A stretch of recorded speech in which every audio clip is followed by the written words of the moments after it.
Isra, Mi'raj, dan Salat.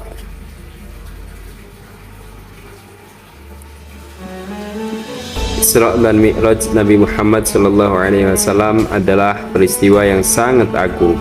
Dari peristiwa tersebut, Nabi memperoleh berbagai macam pengalaman dan pengetahuan yang sangat bermanfaat bagi kelengkapan dirinya untuk mengemban tugas yang berat sebagai pembawa rahmat bagi alam semesta. Pengetahuan dan pengalaman yang paling berharga dalam peristiwa tersebut adalah berkaitan dengan memahami tanda-tanda kebesaran Allah, baik kebesaran yang ada di alam raya ini yang dapat ditangkap oleh panca indera maupun dalam alam gaib yang tidak dapat dijangkau oleh indera manusia. Isra pengertiannya menurut bahasa adalah perjalanan di malam hari, sedangkan Mi'raj adalah tangga untuk naik ke atas. Karena itu pengertian Isra yang dimaksud adalah perjalanan Nabi Muhammad SAW dari Masjidil Haram ke Masjidil Aqsa, sedangkan Mi'raj adalah perjalanan beliau dari Masjidil Aqsa ke Sidratul Muntaha. Sidratul Muntaha adalah tempat di langit yang bersifat gaib, tidak mungkin dijangkau oleh panca indera manusia, bahkan tidak dapat dijangkau oleh akal pikiran.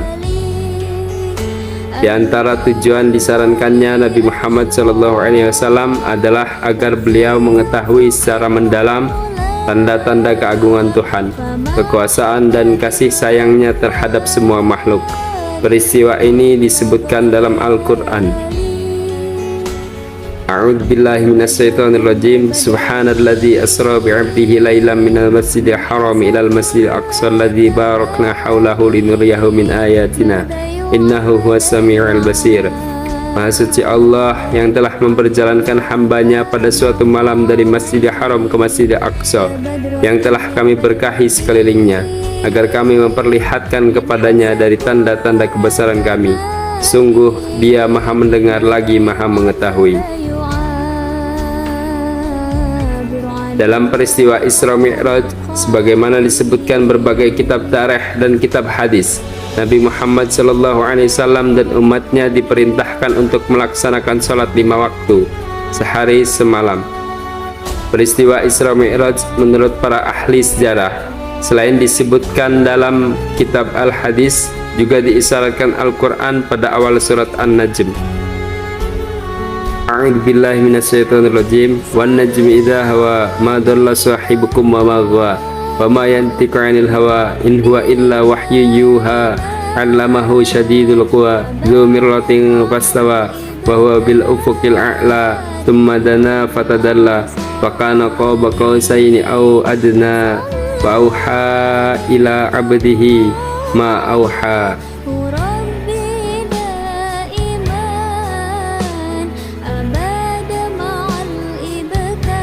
Demi bintang ketika terbenam, kawanmu Muhammad tidak sesat dan tidak keliru, dan tiadalah yang diucapkannya itu menurut kemauannya sendiri, melainkan wahyu yang diwahyukan kepadanya, oleh Jibril yang sangat kuat, yang mempunyai akal yang cerdas, dan Jibril itu menampakkan diri dalam bentuk yang asli, sedang ia berada di ufuk yang tinggi.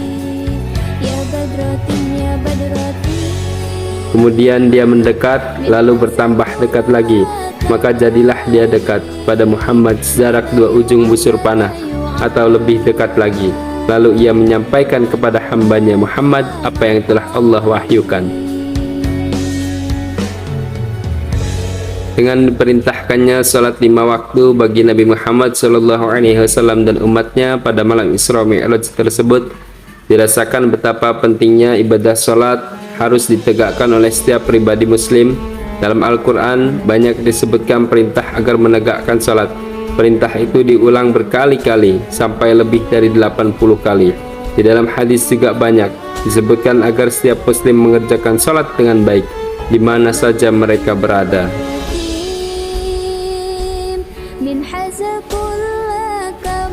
Salat merupakan salah satu rukun Islam yang 5 dan sangat menentukan kualitas keimanan seorang muslim, apakah kuat atau lemah. Kalau kita rajin mengkaji ayat demi ayat dari Al-Quran, dan hadis, maka akan dijumpai berbagai pengarahan agar manusia muslim dapat mengerjakan dan menegakkan salat dengan baik.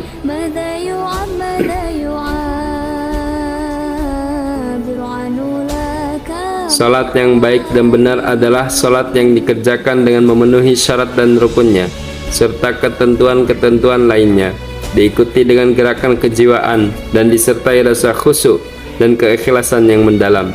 Pengertian salat menurut etimologi adalah doa dan pujian, sebagaimana disebutkan dalam Al-Quran. A'udzubillahi minasyaitonirrajim. Innallaha malaikatahu yusholluna 'alan nabi ya ayyuhalladzina amanu shollu 'alaihi wa sallimu taslima. Sungguhnya Allah dan para malaikatnya memuji Nabi. Wahai orang-orang yang beriman, berdoalah untuk Nabi dan ucapkanlah salam kehormatan kepadanya. Salat dalam arti doa disebutkan Al-Quran, Wassalli alaihim inna salataka sakanun lahum wallahu sami'un alim. Dan berdoalah untuk mereka, sesungguhnya doamu itu menjadi ketentraman jiwa bagi mereka. Pengertian salat menurut terminologi adalah aqwalun wa af'alun makhsusatun muftatihatun bitakbiri mukhtatimatun bitaslimi bisyara itu makhsusatin. Ibadah yang terdiri dari beberapa ucapan dan perbuatan yang diawali dengan takbir dan diakhiri dengan salam dengan syarat dan rukun tertentu. Pengertian di atas baru menggambarkan bentuk salat secara lahiriah. Agar melengkapi semua itu, kita ikuti definisi salat dari segi hakikatnya, yaitu menghadapkan hati kepada Allah sehingga dapat mendatangkan rasa takut kepadanya dan menanamkan dalam jiwa rasa keagungannya dan kesempurnaannya. Salat yang sempurna adalah salat dengan kriteria di atas. Salat yang dilakukan dengan memenuhi syarat, rukun, dan ketentuan lain, serta diikuti dengan gerakan kejiwaan. Dengan demikian, ibadah salat itu akan berdampak pada sikap mental kita dalam kehidupan sehari-hari. Mereka yang telah melakukan salat dengan baik dapat mencegah dirinya dari perbuatan keji dan mungkar.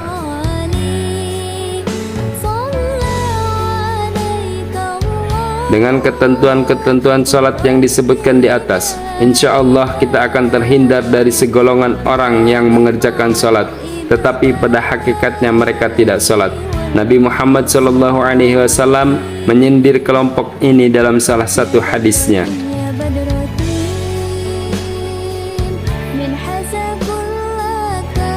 Ya'ti 'alan nasi zamanun yusalluna wala yusallun. Akan datang suatu masa menimpa manusia, banyak yang melakukan salat padahal sebenarnya mereka tidak salat. Hadis riwayat Ahmad nomor 47.